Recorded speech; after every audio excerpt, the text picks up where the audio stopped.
Este é o grande round do Hospital de Clínicas, na sua versão interativa 2015, em colaboração com a Faculdade de Medicina da Universidade Federal do Rio Grande do Sul. As doenças cardiovasculares continuam sendo a principal causa de morte no mundo. Entre as doenças cardíacas, o infarto agudo do miocárdio representa a principal causa de morte.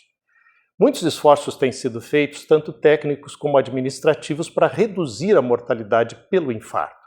Por essa razão, nós trouxemos aqui para participar desse encontro de hoje 2 professores do Serviço de Cardiologia do Hospital de Clínicas. A professora Carise Anne Polanzik e o professor Marco Weinstein, para falar sobre a diminuição do risco de mortalidade pelo infarto. Marco, o que é a síndrome coronariana aguda e de que maneira nós podemos trabalhar com a síndrome coronariana aguda na redução da mortalidade pelo infarto? Bom, a síndrome coronariana aguda é um termo amplo que vem sendo aplicado para um espectro de doenças coronarianas, isquêmicas geralmente, que basicamente se aplicam aos pacientes que vão ter um supradesnivelamento do segmento ACT ou não. Aqueles que têm um supradesnivelamento do segmento ACT, que são os infartos, que evoluem normalmente em quase 90% para infarto propriamente dito, vão ser os que vão nos necessitar e requerer atenção o mais imediata possível. Os outros são os pacientes que fazem algum quadro de instabilidade coronariana, porém sem supradesnível de ACT, inclusive alguns deles podem ter infarto, não necessitam necessariamente uma atuação tão imediata quanto esses, né? Essa questão do supradesnivelamento do ST, só para que as pessoas entendam, é uma manifestação no eletrocardiograma. Exato. A primeira coisa que a gente vai fazer, a Carise depois vai também comentar um pouco disso, é na chegada diante a suspeita de que possa ser uma síndrome coronariana aguda pela manifestação clínica.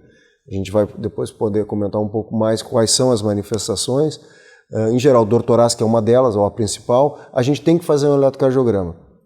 E esse eletro vai ser o divisor de águas para evidenciar ou não a presença do supradesnivelamento do segmento ACT. Porque se não evidencia, pode até nem ser uma síndrome coronariana aguda, ou pode ser um infarto sem supradesnível de ACT. Carise, como é que é essa questão do ponto de vista assim, epidemiológico mundial? Podemos falar um pouquinho, acho que já deste a introdução, 30% das causas de morte no mundo são atribuídas às doenças cardíacas, né? O Brasil tem uma situação peculiar, que o infarto em si não é a primeira, o acidente vascular cerebral é a primeira causa, mas infarto logo em seguida se torna como uma causa importante de mortalidade. E o que preocupa em relação a essa patologia é que nós temos visto que a incidência ou a ocorrência desses casos não modificou muito nos últimos anos, pelo contrário, até pelo envelhecimento da população, os fatores de risco, nós temos visto muitos casos de infarto. O que nós estamos conseguindo contornar, e isso é a grande notícia, é que nós conseguimos reduzir a mortalidade desses casos. Década de 70, 30%, 40% dos pacientes não sobreviviam à fase do hospital. Hoje, se tratados a tempo, esses pacientes têm uma mortalidade tão baixa quanto 5%, né, 7%, e a gente tem esses dados aqui no Hospital de Clínicas de Porto Alegre também. A precocidade no diagnóstico da síndrome coronariana aguda é o mais importante. É o mais importante. Eu acho que, pegando um pouco o que o Marco comentou, a manifestação, às vezes, é muito sugestiva para algumas pessoas, mas para outras não. Alguns pacientes conseguem identificar que alguma coisa está errada, uma dor no peito importante, sudorese, enjoo, náusea, e esse paciente procura atendimento rápido. Outros casos, essas pessoas acham que pode ser um problema digestivo, não associam isso com um problema cardíaco, porque nunca tiveram, e atrasam para procurar o atendimento. Às vezes ficam horas tomando algum chá, dormem, né? E às vezes não tem nem a oportunidade de serem atendidos. E isso é o que mais está relacionado com uma maior mortalidade no infarto, né? É o atraso na chegada ao hospital e a busca, né, das inovações. Que avanços tecnológicos têm acontecido, Marco, no sentido assim de conduzir essa realidade para uma nova situação? Bom, a gente poderia citar vários avanços que culminaram para esse número que a Carise falou, de redução progressiva da mortalidade, infelizmente não na incidência do infarto, né? O nosso grande desafio ainda é a fase fora do hospital, onde a mortalidade é muito alta. 2/3 dos pacientes que morrem de infarto morrem, em alguns lugares, talvez na Europa, 50%, mas a gente tem alguns números que 2/3 ainda morram fora do hospital. No hospital, essa mortalidade reduziu por algumas medidas muito importantes. Quais sejam? Primeiro, a primeira medida que tornou efetiva foi a instalação de hospitais, de unidades coronarianas com monitorização que permitem a identificação de complicações graves, de arritmias e complicações outras do infarto. A segunda medida progressiva que teve um grande impacto foi o uso da aspirina, o AS, que é o remédio aquele que a gente sempre brinca que se a gente vai para uma ilha deserta, o único remédio que a gente deve levar é o AS, porque é analgésico, antitérmico e anti-inflamatório em doses altas e ainda por cima trata infarto miocárdico com uma taxa de reperfusão razoável, de quase 50 e poucos %. O terceiro avanço foi o uso do trombolítico, a trombólise, que ainda é o método mais disseminado para reperfusão, que é o objetivo final do infarto com supra de ST. Vamos só fazer um gancho novamente, a gente está se referindo aos pacientes de maior mortalidade, que são os infartos com supra nesse momento, identificados inicialmente. E por fim, a forma mais atual de reperfusão, que não está disponível para todos, mas para alguns lugares onde isso está disponível 24 horas, como o nosso hospital, como o Hospital de Clínicas, por exemplo, é a angioplastia primária, que consta na reperfusão, na desobstrução da artéria que entupiu, que ocluiu e levou ao infarto por catéter, por balão e colocação do stent. Isso trouxe os níveis de mortalidade que eram 30, depois para 20, e na era da angioplastia primária hoje estão em torno de 4 a 5%. A precocidade no uso dos trombolíticos é um importante fator prognóstico. Muito também. Importante. O tempo é músculo em infarto do miocárdio. E talvez o gancho nisso, no trombolítico, se tu usar precocemente 1, 2, 3 horas do início dos sintomas, tem uma taxa de sucesso que pode chegar a 60%, 70% em abrir o vaso, em reestabelecer o fluxo. Por outro lado, à medida que o tempo vai passando, perto de 12 horas, 10 horas depois dos sintomas, não chega a 10, 20% dos casos em que isso é efetivo. Então, por isso, toda essa atenção, além de perder músculo, né, a atenção à eficácia da terapêutica, que é diferente. Um aspecto interessante em relação à cardiologia é que não só houve essa melhora dos métodos da tecnologia, no sentido tanto diagnóstico como de intervenções terapêuticas, como inclusive aspectos administrativos envolvidos na dinâmica da assistência, no algoritmo da assistência, né, Cariz?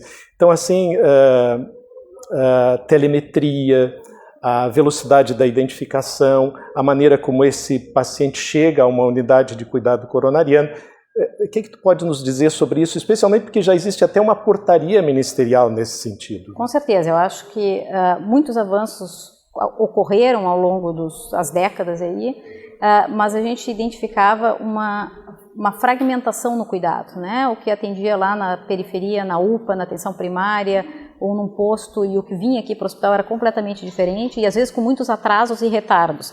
A regulação disso, a organização do sistema e criando realmente um sistema integrado, né, unindo todos esses atores e fazendo com que o paciente que precisasse, ele seja deslocado para um lugar onde tenha o recurso, isso mudou completamente o cenário.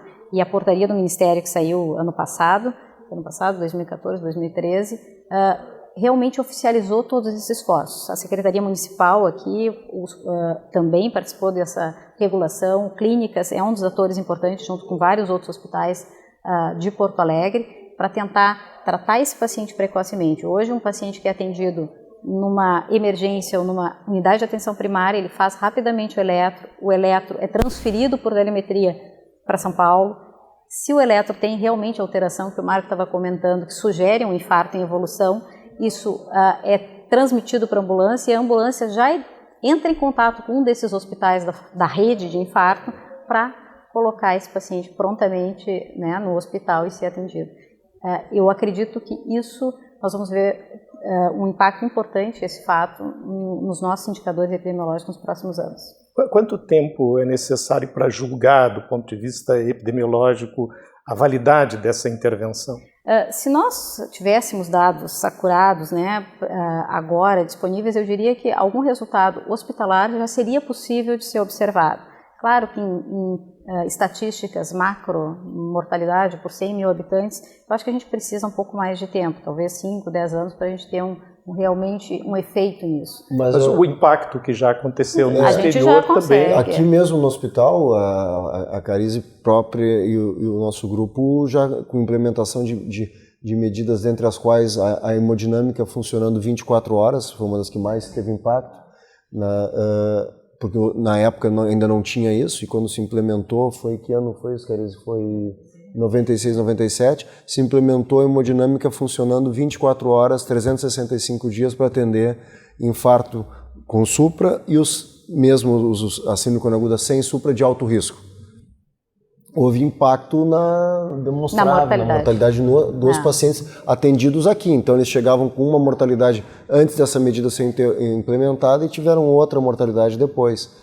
E um dos poucos hospitais do SUS que conseguiu manter essa política ao longo de todos esses anos, com todas as dificuldades. Bom, eu gostaria de agradecer muito a participação da professora Carisiane Polanzik e do professor Marco Weinstein, e dizer a vocês que tanto a Carise como o Marco permanecerão à disposição pelo período de uma semana para responder às suas perguntas e ouvir os seus comentários críticos.